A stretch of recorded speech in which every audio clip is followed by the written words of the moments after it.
ও বাবা জীবনেরা আমার ভাইরা মা বোনেরা আমার, হযরতে জিবরিল আমিন বললেন, ইয়া রাসূলুল্লাহ ইয়া হাবিবাল্লাহ, আপনি যতক্ষণ পর্যন্ত ইজাজত না দিবেন ততক্ষণ পর্যন্ত আপনার নিকটে যাবে না। দয়ার নবী বললেন, ও জিবরিল বলো, তবে এমন কোন কাকে নিয়ে এসেছো সঙ্গে বলো। ইয়া রাসূলুল্লাহ ইয়া হাবিবাল্লাহ, নবী গো, যার নাম হলো হযরতে ইসরাইল আলাইহিস সালাম, যে প্রত্যেকটি মানুষের জান কবজ করে। তবে নবী গো, আজ পর্যন্ত যত মানুষের জান কবজ করেছে কাউরির কাছে ইজাজত নেয়নি জান কবজ করার জন্য। আল্লাহর অর্ডার হয়েছে, তার জান কবজ করেছে। তবে নবী গো, আপনার রূহ জানটা কবজ করার জন্য এসেছে। তবে আপনি যতক্ষণ পর্যন্ত ইজাজত না দিবেন ততক্ষণ পর্যন্ত আপনার নিকটে প্রবেশ করবে না। জোরে বলুন। কাউরি কাছে ইজাজত চেয়েছে ভাই? আমার বাপ গেল, মা গেল, দাদা গেল, দাদি গেল, নানা গেল, নানি গেল, ছেলে গেল, মেয়ে গেল, সবাই চলে গেল। যারা চলে গেল তারার কাছে জান কবজ করতে যখন এসেছিল তো ইসরাইল কখনো ইজাজত চেয়েছিল? কে বলতে পারবে? কিন্তু বিশ্বের নবীর ওই রূহ জানটা কবজ করতে যখন এসেছেন তো হযরতে ইসরাইল আলাইহিস সালাম ইজাজত চাইছেন। জোরে বলুন। তাহলে নবী আপনাদের আমাদের মতো হতে পারে? যারা বলে তাদেরকে বলুন, বলে যদি তোদের মতো হয় তাহলে তোর বাপের যখন জান কবজ করেছিল তখন ইসরাইল তোর কাছে ইজাজত চেয়েছিল, তোর বাপের কাছে বল। কি ভাই, এখনো তারা উত্তর দিতে পারবে না? তাহলে নবীর এখনো রূহ জান কবজ করার আগে আল্লাহ রাব্বুল ইজ্জত সমস্ত ফেরেশতাদেরকে বলেছিলেন, হে ফেরেশতারা, আজকে আমার বিশ্বের নবীর রূহ নিয়ে আসছে, তোমরা সবাই লাইনে লাইনে কাতারে কাতারে দাঁড়িয়ে যাও। জোরে বলুন। বলে দিতে হচ্ছে, তাই না? মাথায় ভরে রাখিয়েন। ইহারো আল্লাহ রাব্বুল ইজ্জত সমস্ত ফেরেশতাদেরকে বললেন, তারা সবাই কাতারের লাইনে সবাই দাঁড়িয়ে গেলেন। এমন কি জাহান্নামের আগুনকে একদম শীতল ঠান্ডা করে দেওয়া হলো। কার? নবীর রূহ আসছেন। এই নবীর রূহুর কারণে, নবী মুস্তাফার যে রূহ জানটা নিয়ে যাবে তার কারণে। আর আপনারা আমার যখন রূহ নিয়ে যায়, নিয়ে চলে গেল, দুই জায়গায় রাখাবে, কোথায়? ইল্লিন আর সিজিন, তাই কিনা? এই দুই জায়গার মধ্যে রাখবে, যে ভালো তো ভালোর জায়গাতে, খারাপের খারাপের কাজাতে। এখন বিশ্বের নবীজি আমার বলছেন, ওগো জিবরিল, আমি যদি ইসরাইলকে ওয়াপাস করে দিই, সে যাবে না যাবে না? হযরতে জিবরিল আমিন বলেছিলেন সেই সময়তেও, বলে, ইয়া রাসূলুল্লাহ, আল্লাহ তাবারক তাআলা এটাও আপনার কাছ থেকে ইজাজত হুকুম চেয়েছে, আপনি যদি বলেন কি আমি পৃথিবীর দুনিয়াতে থাকবো, যাব না, তাহলে এটাও আপনি থাকতে পারেন, আর আপনি যদি যাব তো যেতেও পারেন। তো নবী আমার বললেন, জিবরিল, ইসরাইলকে আমার নিকটে পাঠিয়ে দাও। সঙ্গে সঙ্গে হযরতে ইসরাইল আলাইহিস সালাম বিশ্বের নবীর কাছে গেলেন। দয়ার নবী রাহমাতুল লিল আলামিনের সিনাতে যখন হাতখানা রাখলেন, ওই সমাতে দয়ার নবী রাহমাতুল লিল আলামিন বললেন, ইয়া রাসূলুল্লাহ, দয়ার নবী রাহমাতুল লিল আলামিন বললেন, ওগো ইসরাইল, তুমি যে হাতখানা আমার সিনার উপরে রেখে দিলে, তো আমার মনে হচ্ছে কি উহুদ পাহাড়টা আমার সিনাতে পড়ে গেল। দয়ার নবী আমার বললেন, ইসরাইল, তুমি যে আমার সিনাতে হাতখানা রাখলে, উহুদ পাহাড় পড়ে গেল, তবে আমার উম্মতেরা এখনো ভার সহ্য করতে পারবে না। হযরতে ইসরাইল আলাইহিস সালাম বললেন, ইয়া রাসূলুল্লাহ, ইয়া হাবিবাল্লাহ, নবী গো, আপনার উম্মতির রূহটাকে, জানটাকে আমি ওইভাবে কবজ করব, যারা পরহেজগার মুত্তাকি হবে, যারা 5 ওয়াক্তের নামাজি হবে, যারা ইমানদারি হবে, যারা দান খায়রাতে করবে। ইয়া রাসূলুল্লাহ, আমি রূহটা তাদের ওইভাবে কবজ করব যেমন ছোট ছোট বাচ্চারা মায়ের স্তনে দুধ পান করতে করতে ঘুমিয়ে যায়, মা কিছুই বুঝতে পারে না বাচ্চা কখন ঘুমিয়ে গেছে। ওই রূপিয়া রাসূলুল্লাহ, আমি ওই ব্যক্তিদের রূহখানা এমন করে কবজ করব তারা কিছুই বুঝতে পারবে না। হযরতে ইসরাঈল আলাইহিস সালাম বললেন, ইয়া রাসূলুল্লাহ, ইয়া হাবিবাল্লাহ, নবী গো, আমি ওই ব্যক্তিদের রোহটাকে ওইভাবে কবজ করব যেমন একটা বাবলা গাছের কাঁটার উপরে একটা পাতলা কাপড় যদি রেখে দেওয়া হয়, ওই কাপড়টা কাঁটা থেকে যেমনি টানবে কাপড়টা ছিটতে ছিটতে চলে আসবে।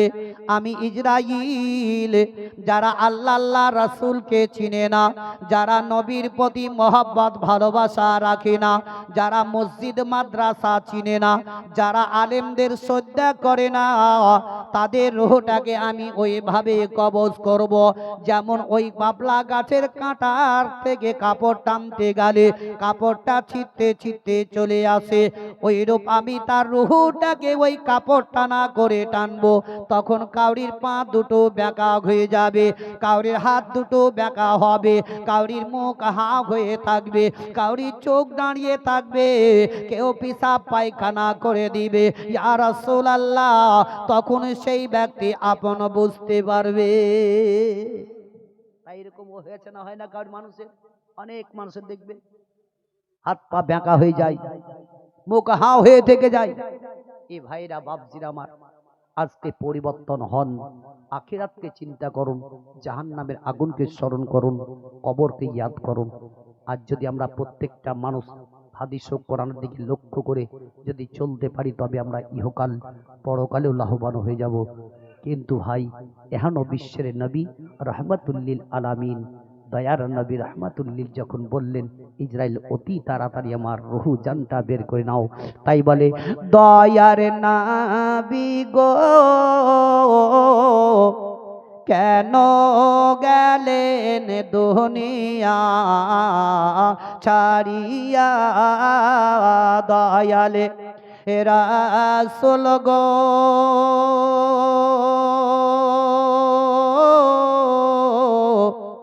মদিনাতে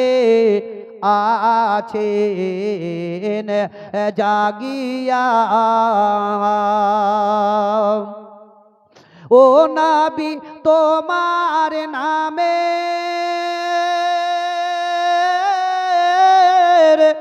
এ মালা গেথে আমরা বেড়াই, ঘুরিয়া আছেন ও জাগিয়া, দয়ার নবী গো, কেন গেলেন এ দুনিয়া ছাড়িয়া। আল্লাহুম্মা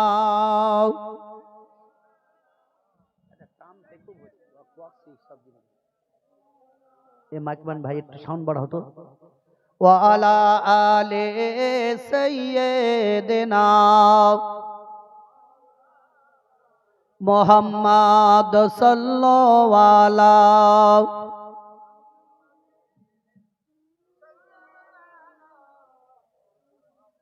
हरदम ज़बान से निकालो, हरदम ज़बान से निकालो, सल्लल्लाहु ताला अलैहि वसल्लम। ओ बाबा जीवनीर आमार भाईर आमार, বিশ্বের নবীর ইন্তেকালের কথা যখন চারিদিকে বাবা আওয়াজ এলানো হয়ে গেল, এইদিকে হযরতে বেলাল রাদিয়াল্লাহু তাআলা আনহু বাবা রাস্তায় ইয়া নবী ইয়া নবী নবী নবী করে কান্না করে, চিৎকার করে কান্না করেন। হযরতে উমরে ফারুক রাদিয়াল্লাহু তাআলা আনহুর কানে আওয়াজ চলে গেল, যেই উমর ছিল বাবা বীর পালোয়ান শক্তিশালী। হযরতে উমর রাদিয়াল্লাহু তাআলা আনহু চট করে ঘরের ভিতর থেকে তলোয়ার নিয়ে রাস্তার মধ্যে দাঁড়িয়ে গেলেন, এলান করছেন, যদি কেউ আমার বিশ্বের নবীর ইন্তেকালের কথাটা বলো, তবে তার গর্দনকে আমি ছাঁটাই করে দেব। যেই উমর মমতাজ বিবি 500 টাকা দিয়েছেন, আল্লাহ রাব্বুল ইজ্জত তার দানকে যাতে কবুল করেন, যেন সকলে বলেন আমিন। যাক, অসুস্থ আছে, আল্লাহ রাব্বুল ইজ্জত ওনাকে যাতে সুস্থ করে দেয়, জোরে সকলে বলুন আমিন। যেই উমর মক্কা থেকে নামাজ পড়ে বিশ্বের নবীর কাছে মদিনায় আসতেন হেঁটে হেঁটে, সেই উমর রাদিয়াল্লাহু তাআলা আনহু রাস্তায় যখন চলতেন তো বিচ রাস্তাতে একটা গাছের তলাতে একটু আরাম করতেন, তারপরে নবীর দরবারে যেতেন। তো হঠাৎ করে একদিন এক ইহুদি একটি গাছের উপরে বসে বসে ইন্তেজার করতেছিল, যেন এলান করে দিয়েছিল যে উমরকে মেরে তার মাথা কেটে আমার দরবারে পৌঁছাতে পারবে তাকে 100টা উট এবং 1000 টাকা পুরস্কার ইনাম দেওয়া হবে। সেই আপন বুঝলেন বাদশার কথা মতো আপন করলো কি, সঙ্গে সঙ্গে ইহুদিটা মনে মনে চিন্তা করলো, ওই রাস্তা দিয়ে তো উমর তো হেঁটে হেঁটে আসে, আমার তো জানা আছে, আর সেই জানা মতো গাছের উপর আমি লুকিয়ে থাকবো, যখনই উমর ঘুমাবে আমার ওই সময়তেই ঘুমন্ত অবস্থায় উমরের গর্দনে তালোয়ার লাগিয়ে আমি মাথাটার কেটে নিয়ে চলে যাব। এ যুক্তি করে ইহুদি গাছের উপরে উঠে চুপ ইন্তেজার করতে আছে কতক্ষণে উমর আসবে। তো হযরতে উমরে ফারুক রাদিয়াল্লাহু তাআলা আনহু মক্কা থেকে নামাজ পড়ে যখন হেঁটে হেঁটে যাচ্ছেন, ওই গাছের তলাতে যেমনি চলে আসলেন, সঙ্গে সঙ্গে ডান দিকে তালোয়ারটা রেখে দিয়ে আপন গাছের টেক লাগিয়ে একটু আরাম করতে লাগলেন। আরাম করতে করতে উমরের ঘুম এসে গেল। ইহুদি দেখতে ছিল এবার তো উমর ঘুমিয়ে গেছে, আমার বড় সুযোগ হয়ে গেছে। ইহুদি গাছের ওপর থেকে আস্তে আস্তে করে নেমে নিচে যখন চলে এলো, সঙ্গে সঙ্গে ইহুদি মনে মনে চিন্তা করলো কি আমার তালোয়ারে ধার বেশি আছে না উমরের তালোয়ারে ধার বেশি আছে, একটু দেখি। আমরা গরু জবাই যখন জবাই করি তালোয়ারে ধার দেখি, দেখি না, যেটা বেশি ধার হয় সেইটাকে আমরা নিয়ে তাকে জবাই করে দিই। তো একবার ইহুদি তালোয়ারের ধার দেখছে, একবার উমরের তালোয়ারের ধার দেখছে। দেখতে দেখতে ইহুদি বলছে আমার তালোয়ার থেকে তো উমরের তালোয়ার ধার বেশি, তাহলে আমারটা রেখে দিই। ওই সময়তে ইহুদি বাপজিরা আমার হযরতে উমরে ফারুক রাদিয়াল্লাহু তাআলা আনহুর তালোয়ার কানা হাতের মধ্যে তুলে নিল আর নিজের তালোয়ারটাকে আপন সাইডে রেখে দিয়ে দিল। হযরতে উমর রাদিয়াল্লাহু তাআলা আনহুর দিকে তাকিয়ে ইহুদি ওই তালোয়ার কানা নিয়ে উমরের গর্দনে যেমনি মারতে যাবে, সঙ্গে সঙ্গে জঙ্গল থেকে একটা বাঘ বেরিয়ে চলে আসলো। ওই বাঘটাতে এত জোর হুমকারি ডাক দিল, এক হুমকারি আওয়াজে ইহুদির হাত থেকে ছিটকে তালোয়ারটা দূরে পড়ে গেল। এমন কি হযরতে উমরের ঘুমটা ভেঙে গেল। হযরতে উমরে ফারুক রাদিয়াল্লাহু তাআলা আনহুর যেমনি ঘুম ভেঙে গেল, তালোয়ার দিকে নজরটা রাখলেন, কিন্তু তালোয়ার কাছে নাই, দূরে পড়ে গেছে। আর ইহুদি হযরতে উমরের সামনে থরথর করে কাঁপতে আরম্ভ করতে লাগলো। ইহুদি হাত কানা জোর করতে করে বলে হুজুর গো, আমি বড় ভুল করেছি, আপনি আমার ক্ষমা করে দিন, আপনি আমাকে মাফ করে দিন। হযরতে উমর বলতে আছেন, বলে আমার তালোয়ারটা অত দূরে কেন পড়ে বলো? বলে হুজুর গো, আমি এসেছিলাম আপনার মাথা কাটার জন্য, আমি তালোয়ারের ধার দেখতেছিলাম, আমার ধার বেশি না আপনার তালোয়ারের ধার বেশি। বলে হুজুর গো, আপনার তালোয়ারের ধার বেশি দেখে আপনার তালোয়ার কানা হাতের মধ্যে নিয়ে আপনার গর্দনে যেমনি মারতে যাব, ওই সময়তে একটা জঙ্গল থেকে বাঘ বেরিয়ে এলো। সে বাঘটাতে এত হুমকারি জোর ডাক দিল, এক আওয়াজে আমার হাত থেকে ছিটকে তালোয়ারটা দূরে পড়ে গেল। যাক মাশাআল্লাহ, দুইটা কোরআন শরীফ দান করেছেন মিজানুর এবং মিজানুরের নানি, তাই না? আল্লাহ রাব্বুল ইজ্জত ওনাদের দানকে কবুল করে নিয়ে তাদের মনের আশাকে যাতে পরিপূর্ণ করে দেয়, জোরে সকলে বলুন আমিন। ওই সমাতে হযরতে উমরে ফারুক রাদিয়াল্লাহু তাআলা আনহু এই কথাটা শোনার পরে ইহুদির হাতখানাকে ধরে নিয়ে বিশ্বের নবীর দিকে রওনা হয়ে গেলেন। দয়ার নবী মুস্তফার দরবারে ওমর সমস্ত ঘটনা কথাগুলা যেমনি বলে দিলেন, বললেন ইয়া রাসূলুল্লাহ, ওই বাঘটা যে জঙ্গল থেকে বেরিয়েছিল, ওই বাঘটা এমন কে ছিল আপনি বলুন না কেন? নবী আমার বললেন, উমর, ওটা কোনো জঙ্গলের পশু নয়, ওটা কোনো জঙ্গলের বাঘ নয়, উনি ছিলেন আমার বডিগার্ড, যার নাম হলো স্বয়ং জিবরিল আমিন। ওই উমর তলোয়ার নিয়ে চিৎকার করে কাঁদতে কাঁদতে কাঁদতে কাঁদতে মা আয়েশার বাড়ির দিকে রওনা হয়ে গেলেন। সমস্ত সাহাবীরা বিশ্বের নবীকে ঘেরাও করে নিয়ে কান্না করতেছিলেন। এদিকে বয়োজ্যেষ্ঠ সাহাবী যার নাম হলো হযরতে আবু বকর সিদ্দিক রাদিয়াল্লাহু তাআলা আনহু, এমনকি মা আয়েশা সিদ্দিকা রাদিয়াল্লাহু তাআলা আনহার বাড়িতে চলে গেলেন।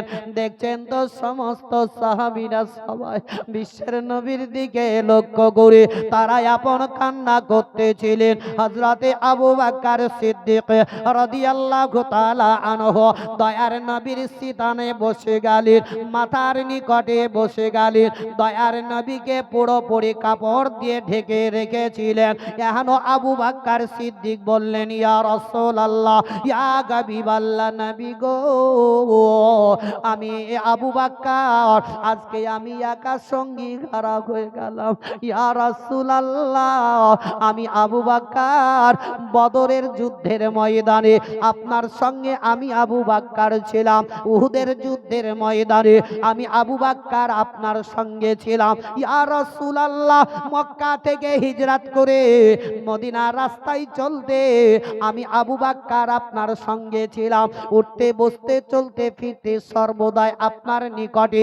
তবে আজকে আমি আবু বকরে একা হয়ে গেলাম, আমি সঙ্গী গারা হয়ে গেলাম। দয়ার নবী মুস্তাফার দিকে লক্ষ্য করে হযরতে আবু বকর সিদ্দিক কান্না করেন, ও ভাইরা বাপজিরা আমার, যদি আপনার আমার মা বাপ মারা যায় তখনই আমরা সকলে হাত ধরে, কেউ আপন মুখ ধরে, পা ধরে আব্বা আব্বা বলে কান্না করতে থাকে। সমস্ত সাহাবীরা কাঁদতেছিলেন। হযরতে আবু বকর সিদ্দিক রাদিয়াল্লাহু তাআলা আনহু দয়ার নবী মুস্তাফার মুখের কাপড়টা হটিয়ে দিয়ে নবীর পেশানিতে একটা চুম্বু দিয়ে দিলে। হযরতে আবু বকর সিদ্দিক রাদিয়াল্লাহু তাআলা আনহু আবার ঢেকে দিলেন। মনে মনে চিন্তা করলেন, যদি এখন আমি কান্না করি তাহলে অন্যান্য সাহাবীদেরকে, সঙ্গী সাথীদেরকে কাউকে আমি কাঁদা বন্ধ করতে পারবো না। যেমন আপনাদের আমাদের দেশে মানুষ যখন মরে, যখনই কেউ কাঁদে, অন্যান্য ছেলেরা বন্ধুরা এসে বলে, ভাই কাঁদিস না, আমারও বাপ চলে গেছে, আমি সবর করেছি, তুই একটু সবর কর, বলে না বলে না, সান্ত্বনা দেয়। হযরতে আবু বকর সিদ্দিক রাদিয়াল্লাহু তাআলা আনহু নিজেকে কাঁদা বন্ধ করলেন, তারপরে সমস্ত সাহাবীদেরকে কাঁদা বন্ধ করলেন। একবার ভক্তি ভরে জোরে সোরে দরুদ পাক পড়ুন, আল্লাহুম্মা